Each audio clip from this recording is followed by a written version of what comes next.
I am happy, even though I'm not making as much money as before, but I don't care for that. I don't mind that. I'm happier in terms of the output that I'm producing, and everybody who comes to me and tells, okay, I read something that you wrote, and it changed me in this way. So I feel that's a bigger reward than just money, because money I have earned like anything and spent like anything.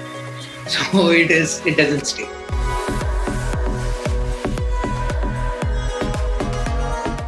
Hello guys, welcome back to Expertribe.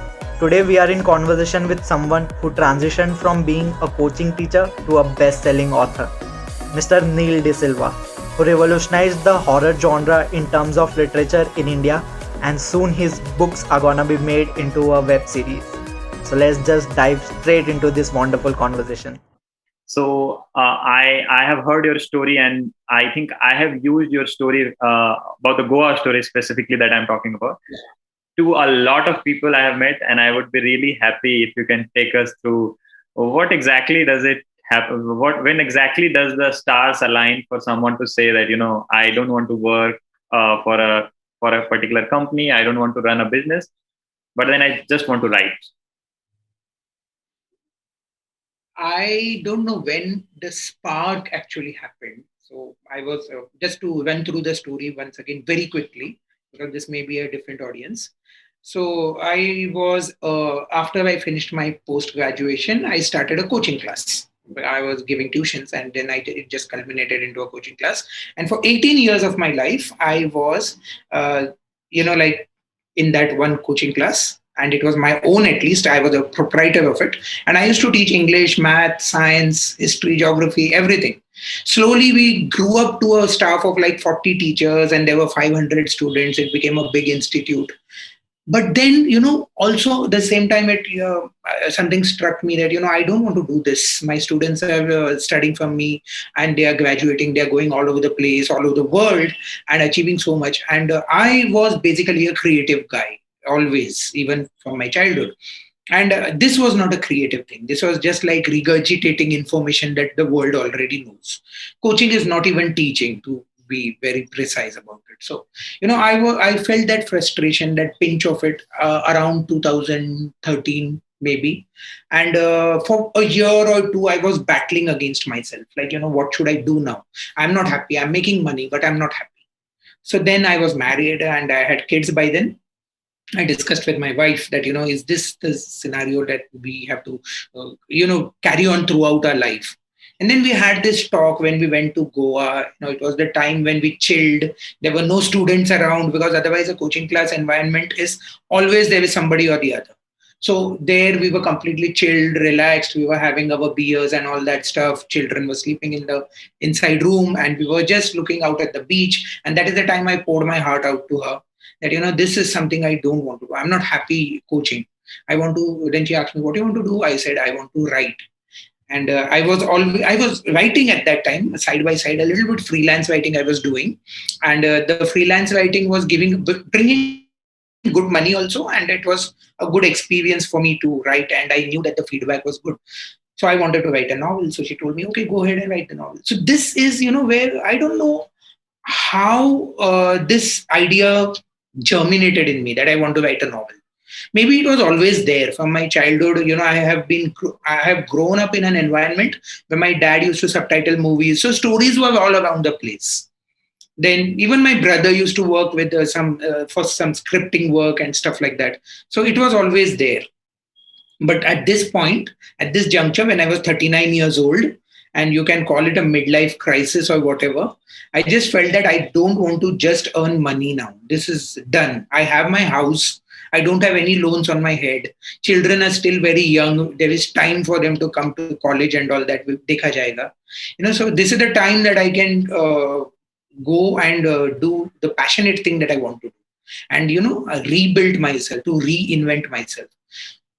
It was very hard, I'll tell you, to make that decision of shutting down the coaching class, which has been going on since 18 years, and you have admissions, and to tell the people that, okay, I'm not teaching from tomorrow, so please don't take admissions. And whoever has paid fees, take your refund and go. So that kind of thing was also very difficult. But we did it. And I'm since it's 6 years now. And Kumar, I have no regrets. I have absolutely no regrets that I left the coaching class, and I am happy, even though I'm not making as much money as before, but I don't care for that. I don't mind that. I'm happier in terms of the output that I'm producing, and everybody who comes to me and tells, okay, I read something that you wrote, and it changed me in this way. So I feel that's a bigger reward than just money, because money I have earned like anything and spent like anything. So it doesn't stay.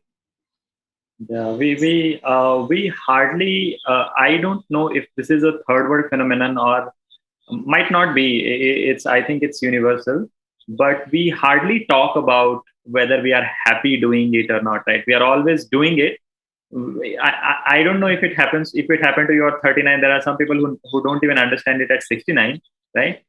That whether it's very important for you to be happy, and once you are happy, right, then everything else is a little less relevant. I mean, I wouldn't go and say that's not relevant. Little less relevant. So tell us, how was your journey since 2014? You said you started the writing process, right? What all you have done? Tell us about your books a little, and tell us what was your toughest writing journey has been. Uh, okay, I'll be brief about it because there were a lot of books and 6 years to cover. Yeah. So in 2015, I put out my first book, the book that I decided in Goa I would write. And in fact, I outlined it that night itself. I put it out on January 3rd, 2015. That was Maya's new husband. And the book did very well. I don't know how, why, which universal forces aligned together to make that book a success. I still do not know. But the book hit number one on Amazon and in horror category. And it did very well. It stayed there for a while. It got screen adaptation deals. And even traditional publishers then approached me to take the book. A literary agent came in contact with me. So all these things happened. Maya's New Husband was a success story. I followed it up with two quick short story collections in the same year, The Evil Eye and the Charm, Bound in Love. Both of them again did well. Then I wrote another novel in 2017, which was Pishacha. And when I wrote Pishacha, it was again a supernatural love story.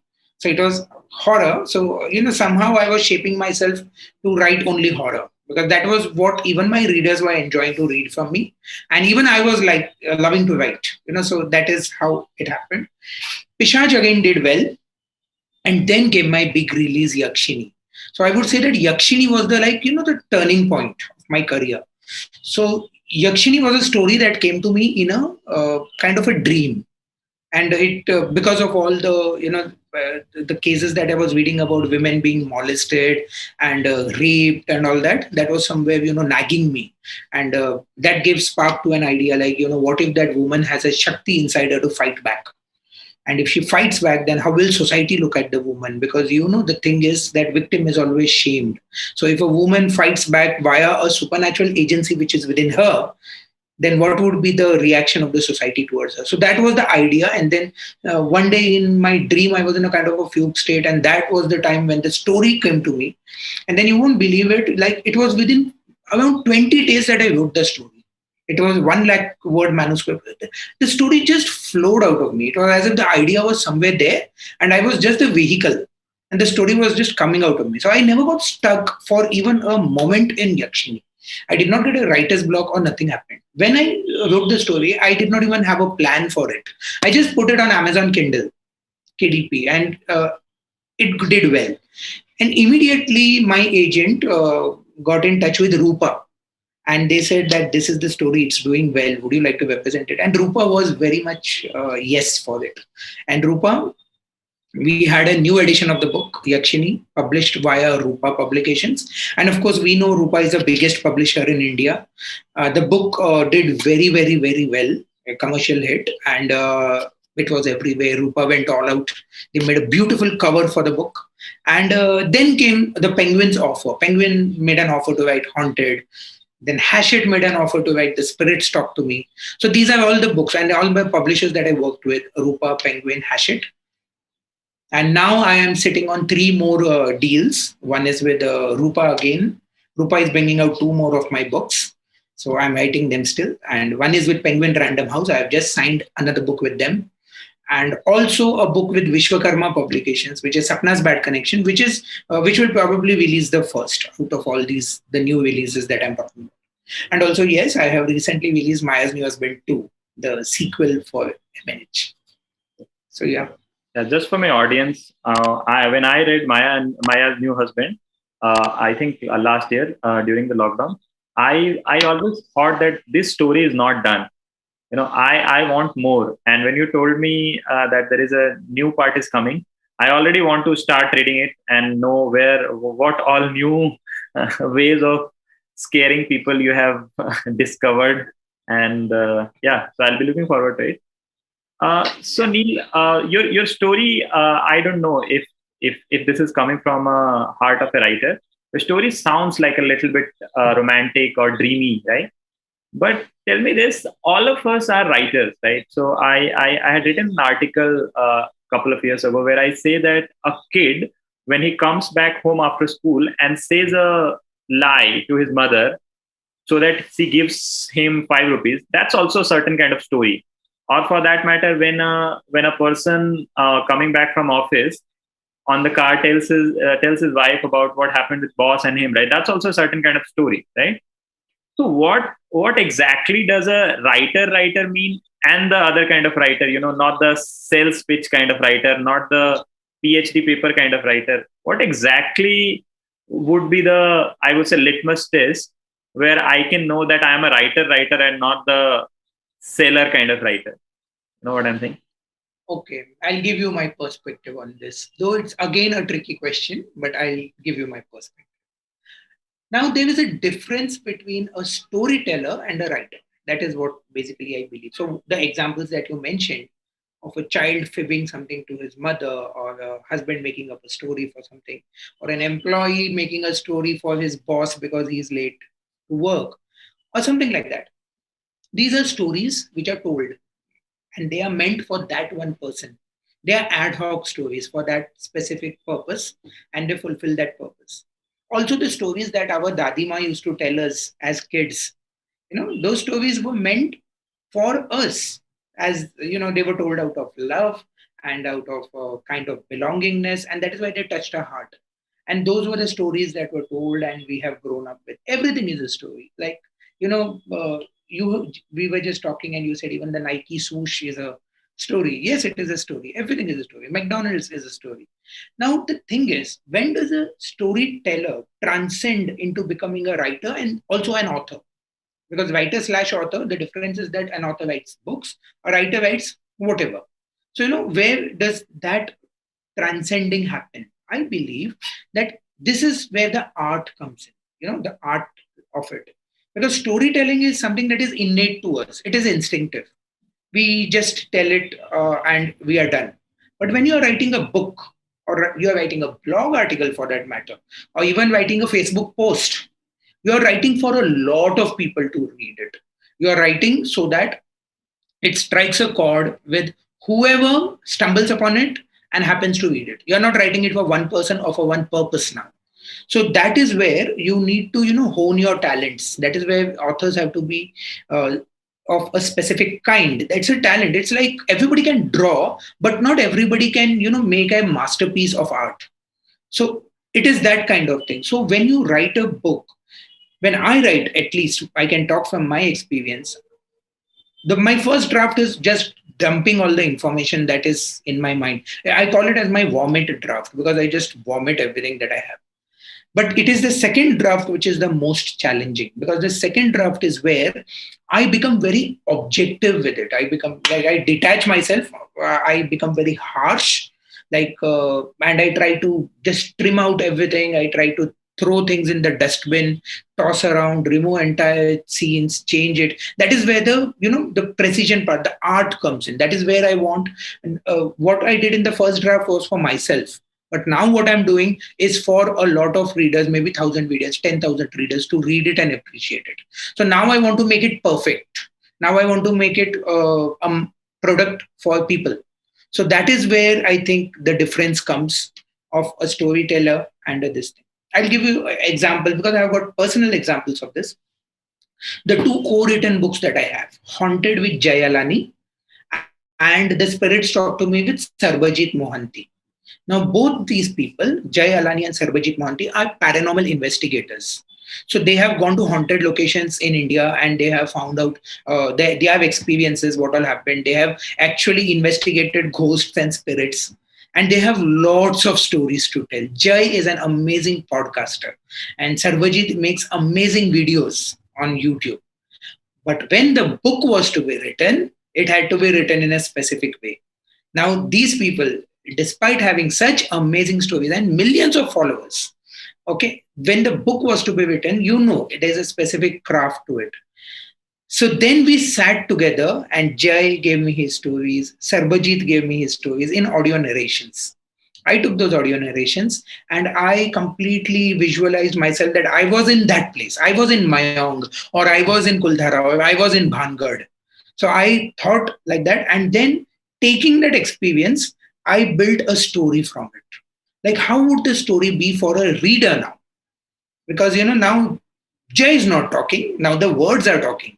So the words have to have Jay's voice or Sarbajit's voice. So that is where I had to really put my craft, and the thing happened. And that is what was accepted by Penguin and Hachette, etc. So this is how, I feel the differences between just telling stories, which all of us can do, and writing. Having said that, I will also say this, that a lot of us who are storytellers can train ourselves to become writers. It is not impossible.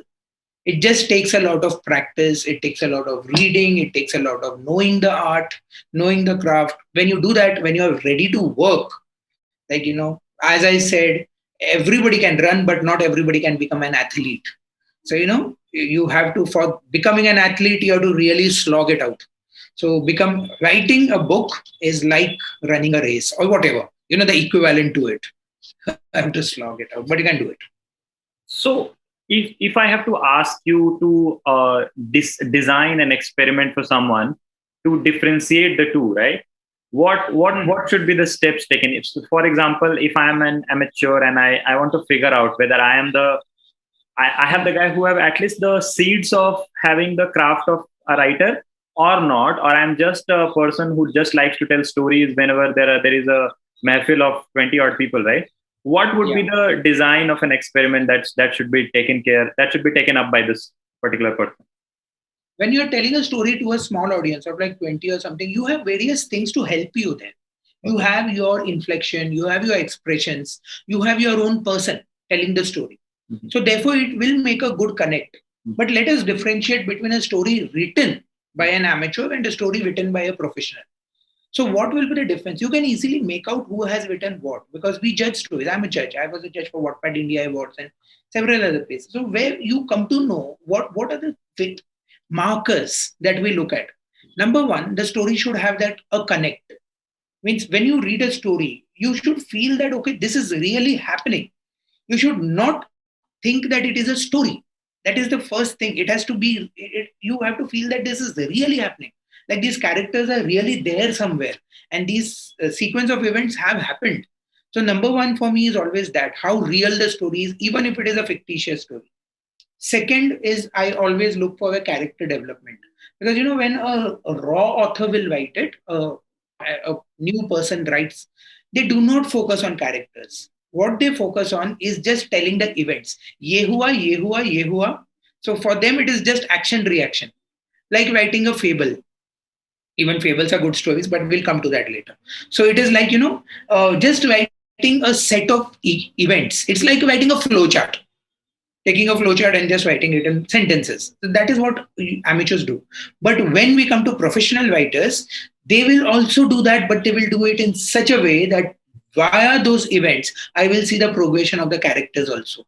Like how the characters are growing, what is happening to them, what are they learning, what is their weak point, what is their trigger, and where they are going towards the point of glory. So all those things come into the picture. Thirdly, the language. The language really is a immediate tell. From the language you come to know that who has actually worked on their craft. Because a person who is a professional writer will spend a lot of time thinking which word should come in a particular place. Because and I write horror. So for me to write horror, a single word can make a difference.